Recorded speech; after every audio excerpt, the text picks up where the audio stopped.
مقصد و مرام ما امروز تامین امنیت ترتیبات در سرحد و اهالی نزد سرحدی است. در پی مناقشه مسلحانه اخیر بین تاجیکستان و قرقیزستان، رجب احمدزاده رئیس ولایت سوق روز 4 فوریه به روزنامه‌نگاران از شروع دیگرباره کار کمیسیون مشترک خبر داد. به قول او تاجیکستان مسائل مرزی را با قرقیزستان در دایره قانون‌های عمل کننده با راه دیپلماتی بررسی می‌کند و کمیسیون بین حکومتی عاید به علامتگذاری سرحد کار خود را از 7 فوریه آغاز می‌سازد. در واخوری‌های ما با رئیس ولایت بادکن همراهی من ساختارهای قدرتی همسایه من رئیس ولایت سوق همراهی من مقامات‌های قدرتی سرحدات و اینچنین نماینده های اهالی رئیسان جماعت هم واخوری می‌گذارند.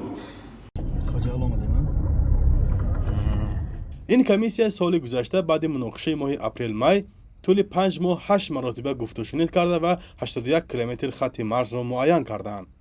روز 29 ینور قمچبک تاشیف رئیس کمیته دولتی امنیت ملی قرقیزستان در پایان دیدارش با همتای خود سیمومین یتیموف رئیس کمیته دولتی امنیت ملی تاجیکستان گفت باید کار هیئت بین دولتی تعیین و علامتگذاری مرز که 2 ماه پیش قطع گشته است برقرار کرده شود.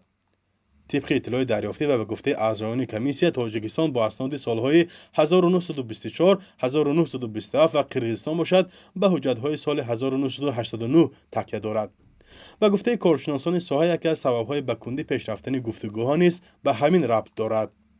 در شهر اسفره از بس که من در جماعتی چالکو جماعتی وروخ خصوصا دهه خواجه اعلی سامانیان امروز پهلو به پهلو خانه ساکنان تاجیکستان با ساکنان قرقیزستان من همراه شما رو برده بودم.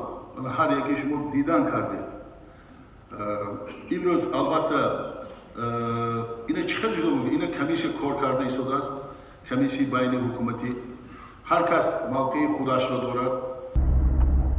سبب مناقشه و دعوا و خونریزی دو جانب هم برای بیشتر از 400 کیلومتر مرز تعیین ناشده تاجیکستان و قرقیزستان است. دو طرف در مدت 30 سال نتوانستند در این مسئله به موافقه برسند. جنگ و دعوا اساساً برای زمین، راه و آب و منابع طبیعی سر میزند. فرزان محمدی، رادیو آزادی، شهر خوجند.